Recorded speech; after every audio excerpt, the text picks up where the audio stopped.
Marathon. First impressions. Let's go. I reached level 15. I played the game for about 12 hours. So, the good. Good guns feel really good, and bad guns feel really bad. You can definitely feel your mods working. The game will feel very different when you get a couple good mods working together. Items also feel valuable. Gaining them feels good, losing them feels really bad. Ask me how I know. Tension is very high because of this. You do not want to die when you have a full inventory and you desperately need to get the extract. Sound design is punchy and seriously good overall. Guns sound right, storms sound right, shooting inside of a building sounds right. You can almost taste the game's atmosphere, it's just that good. The game also has a good depth of upgrades. The grind to max everything out is going to take significant investment. And I think that's a good thing. A game like this needs something to do because overall it's rather one dimensional, and that's how we get to the bad. So, starting us off, holy hell, the information overload. There is so much text. So much text. I have never felt that out of depth learning a game before. Read what this mod does. Read what that gun does. Read what this other mod does. Read what your grenade does that you throw. Read what your abilities do. And all of it is like, I don't want to be nitpicky. It feels like they could have shortened it down by a couple sentences here and there. Let's just say that. Um, However, once you do get it figured out, it is a lot easier to figure out what you need to, or it's easier to know what you need to know, if that makes sense. But there's so much damn fluff that will filter people out before they learn to filter it out that I think this is a legitimate problem. Like, the game should be simpler in some way. I don't know how you would do that, but it needs it. On the art style, I am just going to say that I don't think it's for me.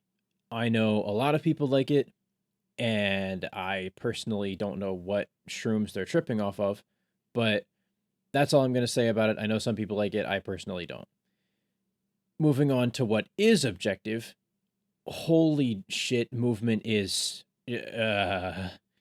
So, in the original alpha, we all knew about the heat system, and I made a prediction. The heat system would basically force the game to be incredibly passive.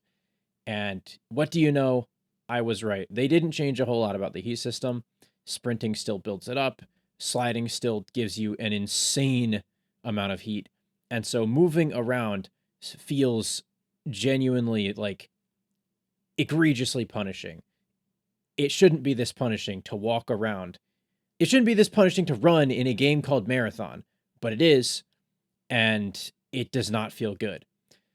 So aside from the passive gameplay, your strafe speed feels just so slow.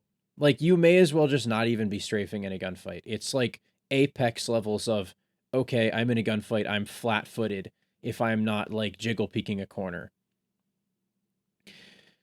Sliding is throwing. It's better that you pretend it doesn't exist. It builds up so much heat, it's so little movement. Even on the character built for sliding, it feels so unimpactful. Maybe I'm just not using it right, but it doesn't work. It just doesn't work for me. Back to the text issue. Everything wants you to read. Okay, item thumbnails are not distinct enough, so you need to read your mods. Weapons have mods on them. Okay, well, now open up your weapon and read the mods that you have on it, because again, the thumbnails aren't distinct enough. And this would be fine if mods were like 10% of loot, but mods are like 90% of loot. It's like guns and mods, and then like your shield and your backpack, which doesn't change that much. So it's like leg mod, okay, read that. Chest mod, okay, read that. Helmet mod, okay, read that. Very high intensity game. Like, there will be moments of combat and then moments of calm, yes. But if somebody catches you flat-footed in a backpack reading what is going on with this mod, it's over for you. It's genuinely done. By the time you're out of your menu, you're already dead on the floor. And that feels really bad when 90% of the game is looting, and then the 10% that is combat frequently resolves as you just getting deleted off the face of the earth with nothing that you looted actually mattering. Moving on to gunplay, there is just too much aim assist. when I'm in a gunfight, it doesn't feel like I'm playing a PvP game. It doesn't feel like a duel in Destiny 2 or a duel in Halo or a duel in whatever like other arena shooter that you can think of. It doesn't even feel like a duel in like Apex or something. No, what it does feel like is a duel in like the 1800s where we both have flintlock pistols and we're both standing still and we just draw and fire and wait for the other person to die because reloading takes fucking forever. Strafing takes fucking forever. Doing anything to get out of sight takes genuinely ages. And so it's just, okay, I'm not going to miss any bullets. Okay, you're not going to miss any bullets. Who's going to die first? Who loses the DPS race? And honestly, that just doesn't feel good. It's just who shot first. And that just doesn't feel good to me. So that's why I'm mauling about it in a YouTube video, I guess. Other gunplay quirks, the knife and shotguns are basically win buttons. If you're in close range and they don't have a shotgun, you can just knife them and you'll basically always win. If you have a shotgun and you're in close quarters, GG. Yeah, you just get to wipe the enemy squad and it's fucking done. Shotguns are just nuts. Like, nuts, dude. Contrasting that is ARs, which take about a full mag to kill on average. That's with some misses and some headshots and a lot of body shots. But generally, it's going to take you about a full mag. And when you stop to reload that magazine, it's going to take you ages because the reload speeds in this game are depressingly long.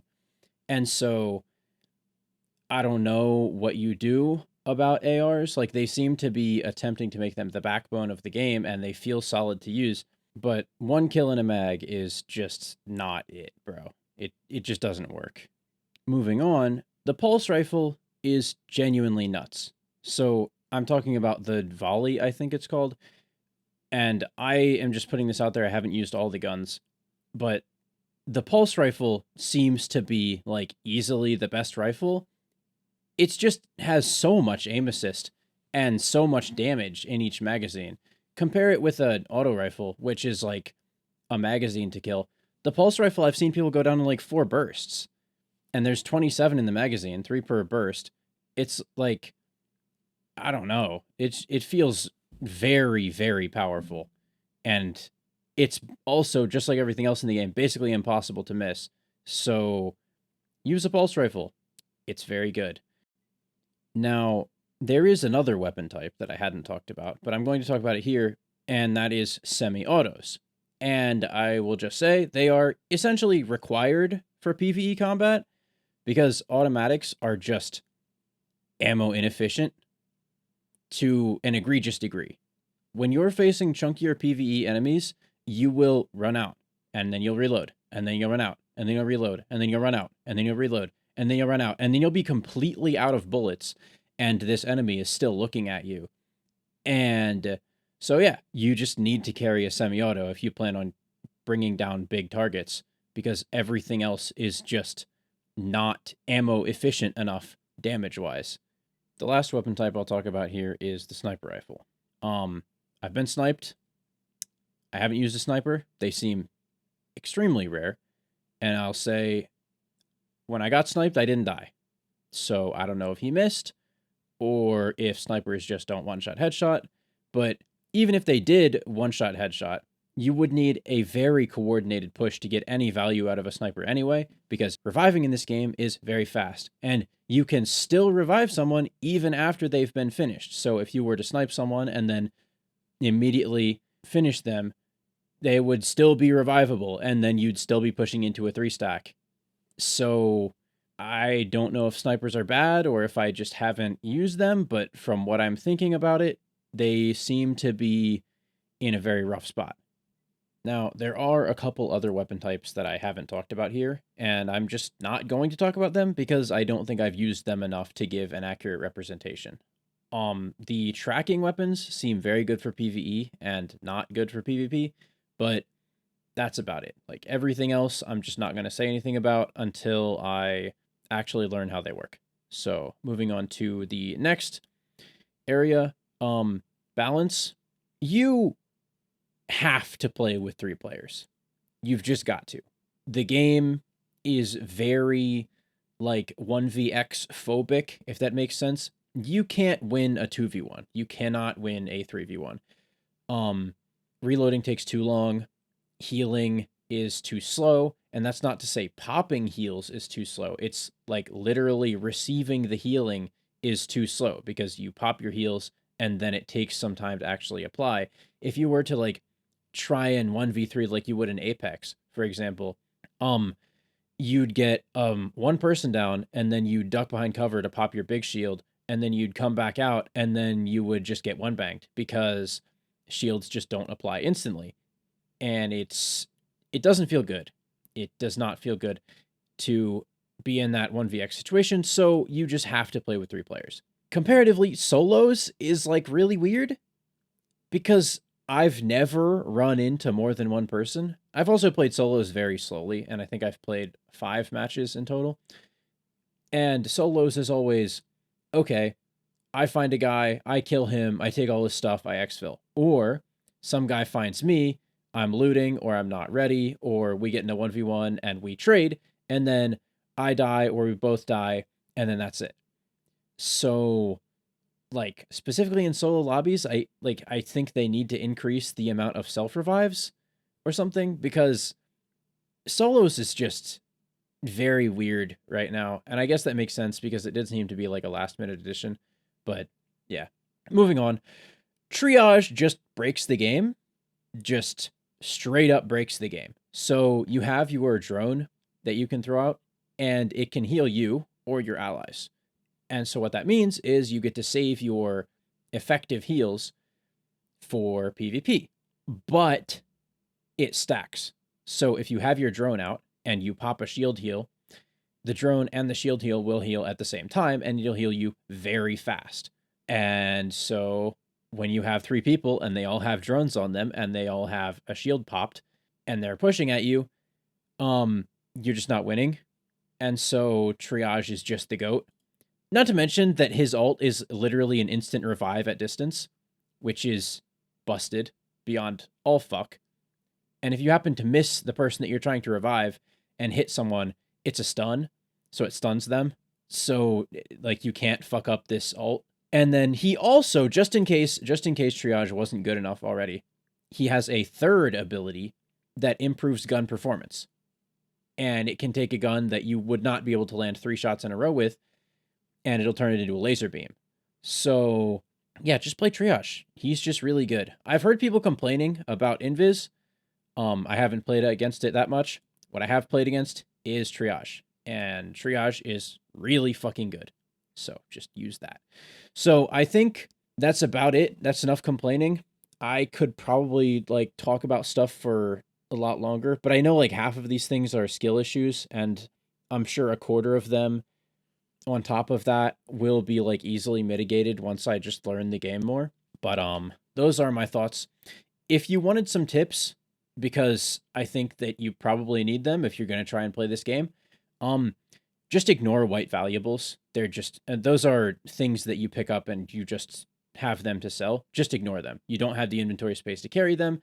99.999% of the time, you're going to find something more valuable anyway. You'd just rather have a mod or a gun or healing, especially healing. So yeah, ignore white valuables. I even ignore green valuables for the most part. Just like grab a gun that's valuable and then sell that. Like, it's just, yeah, grab it if you really need the cash. Learn what different mods do. There are a trillion, quadrillion different mods in this game, it feels like. And I'm sure there's actually not that many, but when all of them are just text in a Word document and I have to read the Word document and then copy paste that onto my character because like equipping mods is very like jank sometimes. Yeah, just learn what the mods do. You need to know. Try out every gun. This is a command. This isn't like advice. This is a command. You need to know what every gun does because you're going to use every gun. 99% of the time, you're going to load in with a sponsor kit and you're going to grab the first gun off the floor and you need to know what it does. So just try every gun and learn what they do because half of them are fucking worthless. And if you pick up a worthless gun, you need to know that. And you need to know that it's only usable on bots. Next up, just use the Waster. That's the WSTR double barrel shotgun. It's just the best gun in the game. I'm sure there's something better. I haven't found it yet. It goes bang bang and your enemies die every time. It's fucked. And yeah, that's about it, I think. If you're still around, you probably care about the loot video for Destiny 2 that I'm working on. Yep, that's still in the burner. It's like halfway edited at this point. I keep running into this issue where I record and then I have a lot of stuff to use as background footage, and then I watch it back and it looks like shit, so then I go and record more background footage. I just need to throw it all in the timeline and get it locked in. But yep, still working on it. So subscribe. Christ is King. I'm gonna stop dragging this out. I'm out.